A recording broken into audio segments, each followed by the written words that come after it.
The native Airtable integration with HighLevel allows you to connect your HighLevel workflows to Airtable's complex database and interface systems. This means we can now connect our data from HighLevel CRM with Airtable's database and interface functionality. So we can launch workflows, we can create new actions with Airtable, and so much more. So I'm going to be showing you about all of it today in this video. My name is Andrew, and let's dive right in. Now, step one, obviously make sure you have an Airtable account, but once you go into your HighLevel sub account and then go to settings and then integrations, we can scroll down on the right-hand side all the way to the bottom and we can connect our Airtable base. So simply click connect.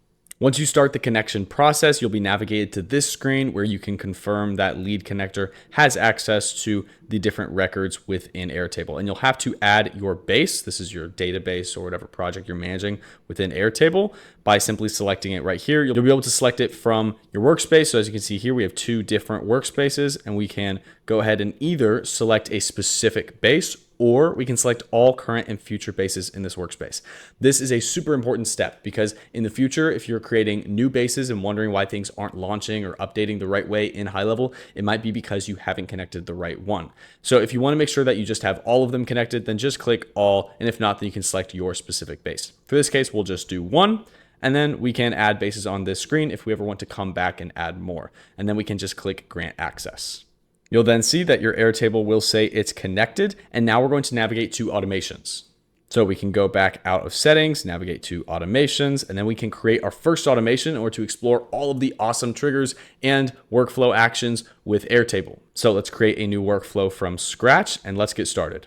All right, so let's go over some of our triggers and actions, and then we'll go into why Airtable is so powerful and how we can use it to the best of its ability with some common use cases with HighLevel. So first we can click add new trigger, and then we can look up Airtable. This is going to bring up our two Airtable triggers, and there's a little different of a tag here that you'll see polling 5 minutes. This just means that Airtable checks every 5 minutes for these new records being created or updated. That's how this trigger works. So if you do one of these actions like create a new record or update a record and it doesn't immediately launch the workflow in HighLevel, then it's just because it's polling every 5 minutes. And depending on your Airtable plan, this can change. I believe with some of the higher plans, you have more active polling, but with this plan that we're on just like the basic plan, then we have our polling set to 5 minutes within Airtable. So let's get started with something really simple, like a new record being created. Remember, Airtable is an interactive database platform. So we can use this to do lots of different things within HighLevel. So for example, we have a new record created, and within our trigger, we'll first select our filter.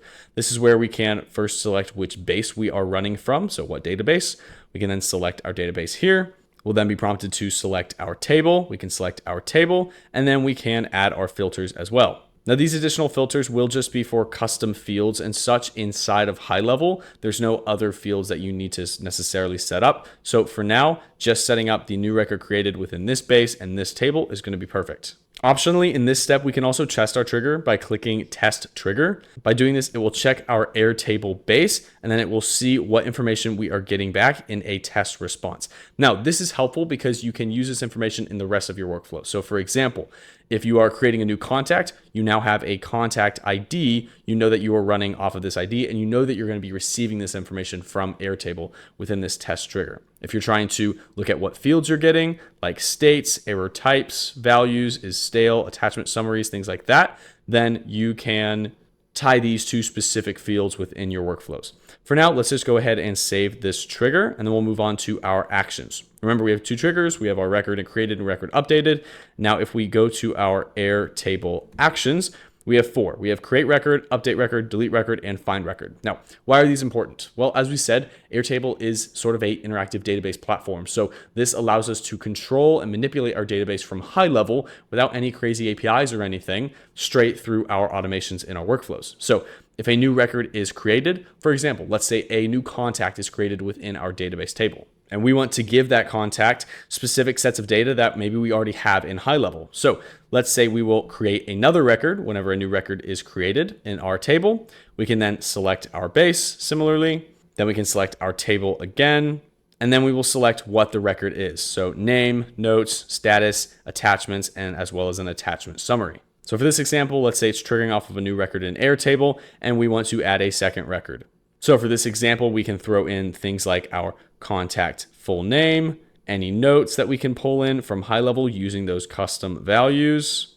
And by doing this, we can sync our data between our high-level CRM and our Airtable CRM. We can mark this as done since we're just going to be saying this is a contact. We could add things like attachments like contact photos or job photos. This can get really useful in the job market and like home service businesses especially. And then we can add our attachment summary if we want to do that.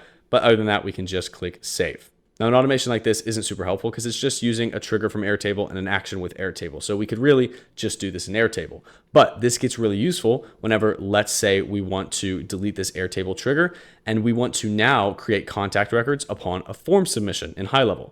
This can be really useful because whenever we have a form submitted, maybe we want to keep a customer database, a backup in Airtable that we're then doing more complex things with, then we can create records once a contact record is created in HighLevel. Now, what if we want to, let's say, check for duplicates? Well, we can use our find record by looking up find record. We'll use this find record action, and then we can find a record in our base, select our table once more, and then search by a specific field. So let's search by name, and then we will look for a contact record with the same name from HighLevels. Now this is great because with a setup like this, now upon form submission, we're going to first look for the record. And then if we find the record, we're not going to create another one. We're just going to let it be. But if we don't find a record, then we'll create a new record for this contact. So you can get really granular with this. Make sure that you're not making duplicate contacts, things like that, using some of these actions. Okay, so let's go ahead and test this with this free training opt-in form. We're going to submit this form with this set of data. It is then going to launch this into our automation. We can go ahead and watch that now. So here it is, just now going through the workflow. It added, it found the record. It didn't find the record, as we can see here, record not found. So it ended up creating a new record. And if we go to our Airtable here, we will see right here, there is our record right at the bottom of our Airtable. We have our name, we have our notes, we have our status. Everything has gone into our Airtable database without having to create any complex APIs or integrations or anything. With one click, we've connected it to HighLevel, and now we are good to run our processes on Airtable with all of our different interfaces too. So this is really exciting because Airtable has more functionality than just being a database. You can build things like